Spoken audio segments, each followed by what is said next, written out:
कहानी की शुरुआत में हमें बताया जाता है कि काफी साल पहले एक आदमी ने बहुत ही डरावनी कथाओं सुनाया करते थे, जहाँ पर वो बताया करते थे कि उस समुंदर के अंदर एक क्रिएचर रहते थे। वो क्रिएचर इतना ज्यादा खतरनाक था कि आज तक जिससे भी उसका सामना हुआ वो कभी जिंदा नहीं बचा, और इन कथाओं में उस क्रिएचर को ब्लैक डीमन नाम से जाना जाता था। और तभी सीन शिफ्ट होकर हमें समुंदर के बीचों बीच निक्सन नाम की एक बहुत बड़ी ऑयल रिग प्लेटफॉर्म को दिखाया जाता है, जहाँ पर दो आदमी पानी के अंदर जाने के लिए तैयार हो रहा होता है। दरअसल ये दोनों को इसी कंपनी ने उस ऑयल प्लेटफॉर्म को बम से तबाह करने के लिए ऑर्डर दिए थे, इसलिए वो दोनों वहाँ पर उस प्लेटफॉर्म को बम से उड़ाने के लिए आया होता है। अब उनमें से एक आदमी समंदर के नीचे कूद जाता है और नीचे जाकर बम को फिट करने लगता है, लेकिन तभी वहाँ पर एक बड़ा क्रिएचर आकर उसे मार डालता है, जिससे वहाँ पर काफी हलचल हो जाता है, जिसे देखकर ऊपर बैठे आदमी अपने दोस्त से संपर्क करने की कोशिश करता है, लेकिन उससे संपर्क नहीं होता। इसलिए वो लाइट जलाकर उसे देखने लगता है, लेकिन वहाँ पर भी वो क्रिएचर आकर उसको भी जान से मार देता है। और तभी सीन शिफ्ट होकर हमें एक फैमिली को दिखाया जाता है, जहाँ पर पॉल, उसके पत्नी इनेस और उसके दो बच्चे ऑड्री और टॉमी होता है। दरअसल पॉल निक्सन ऑयल कंपनी के लिए ही काम करता था और वो उसी कंपनी का इंस्पेक्टर होता है। पॉल अपने फैमिली के साथ अपनी चाइल्ड वेकेशन एंजॉय करने के लिए एक ट्रिप पर जा रहे थे।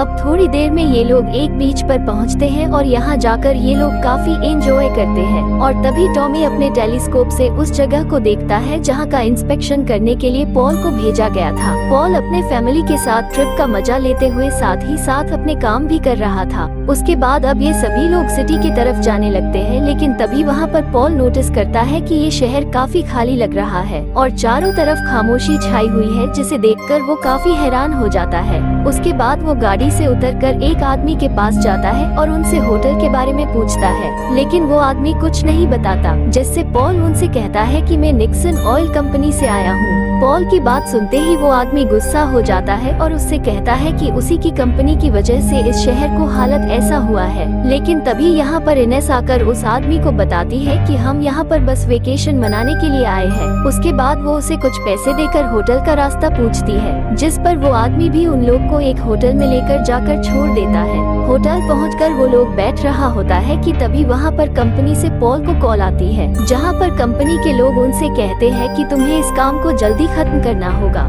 जिसे सुनकर पॉल भी मान जाता है और वो अपने फैमिली को उसी होटल में छोड़कर अपने काम के लिए निकल जाता है। उसके बाद पॉल समंदर के किनारे में पहुंच जाता है, जहां पर कंपनी ने उसके लिए पहले से ही एक बोर्ड को तैयार करके रखा होता है, जो कि उसे उसकी लोकेशन तक ले जाने वाला था। जिसे देख पॉल उस बोर्ड में चढ़कर अपने सफर की तरफ निकल जाता है और रास्ते में वो दोनों उस शहर के बारे में बातें करने लगता है, जहाँ पर वो आदमी बताता है कि उस ऑयल कंपनी की वजह से समुंदर में काफी गंदगी हुआ है, जिस वजह से समुंदर में काफी खतरनाक क्रिएचर आकर रहने लगा और इस वजह से शहर के सभी लोग टाउन छोड़कर चले गए हैं। लेकिन पॉल उसकी बातों पर यकीन नहीं करता। अब इसके बाद वो आदमी कुछ आगे जाकर पॉल को एक जगह पर उतार देता है और कहता है कि इससे आगे मैं नहीं जा सकता, इसलिए अब यहाँ से आगे तुमको अकेले ही जाना पड़ेगा। वहीं दूसरी तरफ होटल में पॉल की फैमिली उसका इंतजार कर रहा होता है कि तभी वहाँ पर एक आदमी आकर उन लोगों को छेड़ने लगता है, जिसे देखते ही इनेस एक कांच की बोतल उठाकर उसके सर में मार देती है। उसके बाद अपने बच्चों को लेकर यहाँ से भाग जाती है और बाहर आकर उन्हें पता लगता है कि किसी ने उनकी गाड़ी का टायर पंचर कर दिए है, इसलिए वो जल्दी से भागकर एक बोर्ड के पास जाता है और वो उस आदमी से ऑयल प्लेटफॉर्म तक चलने के लिए कहती है,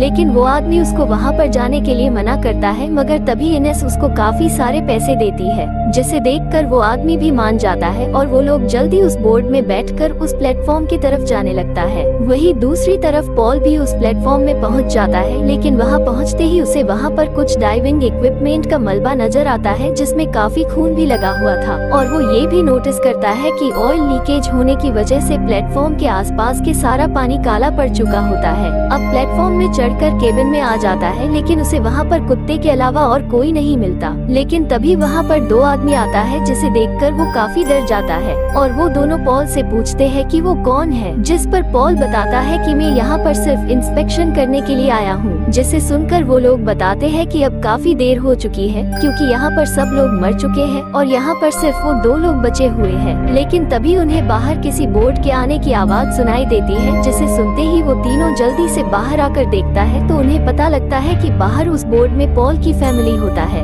वहाँ पर टॉमी जब अपनी दूरबीन से देखता है तो उसे समंदर में एक बहुत ही बड़ी परछाई नजर आता है जो कि बहुत तेजी से बोट के नीचे से गुजर जाता है, जिसे देखते ही उधर प्लेटफॉर्म से वो लोग उसकी ध्यान भटकाने के लिए जोर जोर से चिल्लाने लगता है। लेकिन तभी वो क्रिएचर उनके बोट से टकराता है, जिससे वो आदमी अपने बोट को तेजी से भगाने लगता है। ये देखकर पॉल को कुछ भी समझ नहीं आ रहा होता है और इतने में पॉल की फैमिली भी प्लेटफॉर्म के करीब पहुंच जाती है, जिसे देखते ही वो लोग जल्दी से बोट से निकलती है। लेकिन वो बोट वाला भी काफी डर चुका था, इसलिए वो जल्द ही अपनी बोट को वापस मोड़ लेता है। मगर तभी यहाँ पर ऑड्री पानी में गिर जाती है और वो पानी के अंदर जाते ही उसे वहाँ पर काफी सारी डेड बॉडी की टुकड़े दिखाई देते हैं। लेकिन तभी वहाँ पर वो क्रिएचर फिर से आ जाता है और वो जैसे ही ऑड्री पर अटैक करने ही वाला होता है कि तभी ये लोग उसे पानी से ऊपर खींच लेते हैं। ये सब होने के बाद पॉल चाटो नाम के लड़का से पूछता है कि आखिर ये सब क्या है, जिस पर चाटो उन्हें टेलीस्कोप दिखाते हुए कहता है कि ये एक बहुत ही बड़ी शार्क है जो कि काफी सालों से यहाँ पर रह रहा है। और तभी वो शार्क देखते ही देखते उस बोट पर हमला करके उसके बीच से 2 टुकड़े कर देती है, जिसे देखकर वो काफी डर जाता है। अब अगले सीन में चाटो उन्हें बताता है कि ये वही ब्लैक डीमन है जिसमें पूरे शहर को खौफ में डाल रहा था और यही वजह है कि ये दोनों भी यहाँ पर फंसे हुए हैं, क्योंकि यहाँ पर कोई भी उनकी मदद के लिए नहीं आना चाहता। और तभी वहाँ पर वो शार्क उस प्लेटफॉर्म को हिट करती है, जिस वजह से पूरा प्लेटफॉर्म हिलने लगता है, जिस पर वो आदमी उन दोनों को कहता है कि प्लेटफॉर्म की बेसमेंट शार्क के हमलों से काफी कमजोर हो चुकी है। अब यहाँ पर ये लोग यहाँ से निकलने का प्लान करता है, जहाँ पर पॉल कहते हैं कि वो लोगों को पानी के अंदर जाकर पावर सप्लाई ठीक करना होगा, क्योंकि उसी के मदद से वो लोग यहाँ पर किसी को बुला सकेगा। लेकिन तभी यहाँ पर इनेस उनसे पूछती है कि ये शार्क हमारे पीछे क्यों पड़ी है, जिस पर चाटो बताता है कि यहाँ ऑयल लीकेज होने की वजह से यहाँ के पानी गंदा होने लगा और इस वजह से यहाँ के जीवों को नुकसान हुआ। फिर चाटो उन्हें ये भी बताता है कि गॉड ने इंसानों के लिए दुनिया बनाई और लाखों रिसोर्सेस पैदा किए, लेकिन इंसान अपने फायदे के लिए उन सभी रिसोर्सेस को तबाह करने में लग गया, जिससे लाखों जानवर मारे गए। इसलिए गॉड ने ब्लैक डीमन को यहाँ पर भेजा ताकि इंसानों को अपनी गलती का एहसास कराने के लिए, और ये शार्क भी उसी में से एक है जो हम इंसानों को सबक सिखा रहा है। लेकिन पॉल को उसकी बातों पर विश्वास नहीं होता, मगर इधर चाटो अपनी बात पर पूरी तरह से अड़ा हुआ था। अब अगले सीन में हम देखते हैं कि चाटो और उसके दोस्त मेटल से बने एक कैप्सूल की मदद से समंदर में जाने के लिए तैयार हो जाता है और यही इधर पॉल उन दोनों को मॉनिटर करने लगता है। अब कुछ ही देर बाद वो दोनों पानी के अंदर जाते हैं और नीचे जाने पर उन्हें सपोर्टिंग कॉलम मिल जाता है जो कि बुरी तरह से गिरा हुआ था, और तभी उसे वहाँ पर एक बम भी दिखाई देता है जो कि हमने मूवी की शुरुआत में देखा था। और ऊपर से पॉल भी उस बम को देख लेता है, जिसे देखकर वो काफी डर जाते हैं, क्योंकि वो बम ब्लास्ट होने में सिर्फ 2 घंटे ही बचे थे। और तभी वहाँ पर चाटो को डेड बॉडी के कुछ टुकड़े भी दिखाई देता है, जिसे देखकर वो काफी डर जाते हैं। इसलिए वो जल्दी से कैप्सूल के अंदर चला जाता है। लेकिन तभी वहाँ पर वो शार्क आकर वो कैप्सूल को पकड़ लेती है और उन दोनों को पानी के और गहराई में ले जाने लगती है। ऊपर से ये सब पॉल भी देख रहा था, जिसे देखकर उसे कुछ भी समझ में नहीं आता कि अब वो क्या करे। ये देखकर पॉल काफी घबरा जाता है और उस कैप्सूल को रोकने की कोशिश करता है, लेकिन वो नहीं रोक पाता। लेकिन कुछ देर के बाद चाटो जैसे तैसे करके वहाँ से बाहर निकलकर पानी से ऊपर आ जाता है और तभी उन्हें उसके दोस्त भी दिखाई देता है, जिसे देखते ही पॉल उसे निकालने की कोशिश करता है। लेकिन जैसे ही वो उसे ऊपर खींचते हैं तो उसके नीचे का हिस्सा पूरी तरह गायब था। ये देखकर सभी लोग बहुत डर जाते हैं। अब सीन शिफ्ट होकर हमें पॉल और इनेस को दिखाया जाता है, जहाँ पर इनेस पूरी तरह से डरा होता है, क्योंकि अब उसे भी लगने लगा था कि इसे गॉड ने ही भेजा गया है। लेकिन पॉल उसे समझाने की कोशिश करता है, मगर वो नहीं मानता, इसलिए पॉल उससे गुस्सा हो जाता है। उसके बाद वो बाहर जाकर चाटो से बातें करने लगता है। अब इसके बाद पॉल और चाटो बेसमेंट में जाकर जनरेटर को ठीक करने लगता है ताकि कूलिंग सिस्टम को ऑन किया जा सके। और वहीं उधर इनेस भी वहाँ पर कुछ काम की चीजें ढूंढने लगती है, लेकिन तभी उसे वहाँ पर कुछ पेपर मिलते हैं, जिसे मिलते ही वो उसे पढ़ने लगती है और तभी उसे पता चलता है कि ये ऑयल प्लेटफॉर्म वर्किंग कंडीशन में नहीं है। इसलिए यहाँ के लोग ने ऑयल लीकेज के बारे में काफी बार कंप्लेन किए गए थे, लेकिन कंपनी वालों ने रिजेक्ट कर दिया था, जिसमें वहाँ पर पॉल के सिग्नेचर भी था। ये देखकर इनेस को काफी गुस्सा आता है।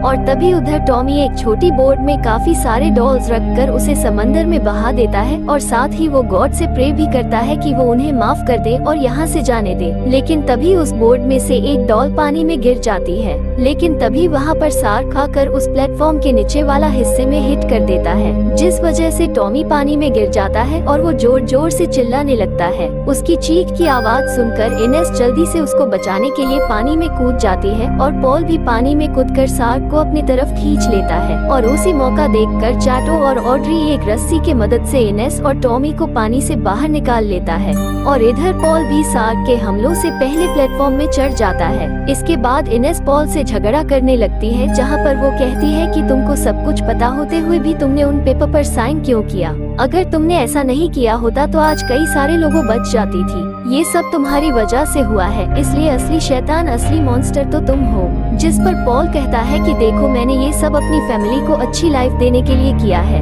लेकिन इनेस उसकी बातों को नहीं सुनती है। अब अगले सीन में हम देखते हैं कि पॉल ने जनरेटर ठीक कर देता है, लेकिन उनको यहाँ से निकलने की उम्मीद नहीं बची थी। और तभी वो चाटो के सामने कन्फेस करता है कि मैंने पैसों के लिए इन सभी पेपर्स को पास किया था। अगर उसने पैसों के लिए ये सब नहीं किया होगा तो आज ये सब नहीं होता। लेकिन उसके पास और कोई चारा भी नहीं था, क्योंकि कंपनी वालों ने उसको ऐसा नहीं किया तो मारने की धमकी दिए थे।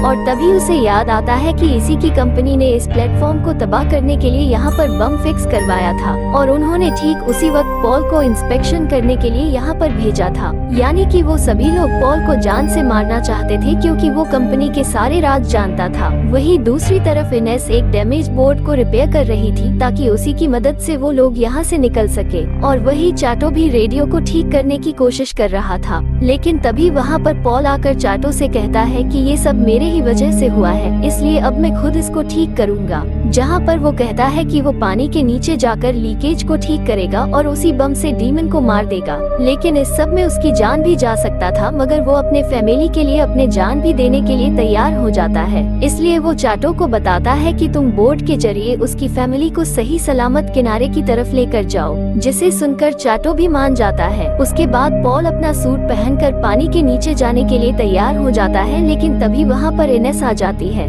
जिसे देखकर पॉल उसे झूठ बोलता है कि वो पानी के अंदर हुई लीकेज को ठीक करके उनके पीछे पीछे आएगा। उसके बाद वो पानी के अंदर चला जाता है, लेकिन जब वो नीचे जाकर देखता है कि बम फटने में कुछ ही मिनट बाकी थे, जिसे देखकर वो जल्दी से उस बम को अपने पास रख लेता है और वो ऑयल लीकेज को बंद कर देता है। अब उधर बाकी के लोग भी जल्दी से बोट में बैठकर वहाँ से निकल जाते हैं और नीचे पानी में शार्क आकर पॉल के ऊपर हमला करने की कोशिश करता, जिसे देखते ही पॉल जल्दी से एक स्टील के पीले में जाकर अपने आप को बचा लेता है। उसके बाद पॉल रेडियो के जरिए आखिरी बार अपने फैमिली से बात करता है, जहाँ पर वो इनेस को बताता कि अब मैं तुम्हारे साथ नहीं आ सकता हूँ, क्योंकि मैं इस शार्क को मारकर सभी को बचाना चाहता हूँ। लेकिन इनेस उसको ऐसा करने से रोक लेता है, मगर पॉल उसकी बात नहीं मानता, जिससे वहाँ पर सभी लोग काफी दुखी हो जाते हैं। और तभी पॉल वहाँ से निकल जाता है और जैसे ही पॉल वहाँ से निकलता है, जिसे देखते ही शार्क उसकी तरफ आ जाता है और जैसे ही वो पॉल को निगलता है तो ठीक उसी समय पर वो बम भी एक्सप्लोड हो जाता है, जिससे वहाँ पर पॉल के साथ साथ वो शार्क भी मारा जाता है। और ये सब उनकी फैमिली भी देख रही थी, जिसे देखकर वो लोग बहुत रोने लगते हैं। और तभी हम देखते हैं कि वहाँ पर उन लोगों की मदद के लिए एक बोर्ड आ जाता है, जो कि चाटो की रेडियो से सिग्नल भेजा था। अब वहाँ पर वो लोग उन सबको सही सलामत रेस्क्यू कर लिया जाता है। और तभी हम देखते हैं कि उस धमाका की वजह से वहाँ पर ऑयल प्लेटफॉर्म भी टूटने लगता है और इसी तरह से ये मूवी भी यहीं पर एंड हो जाती है।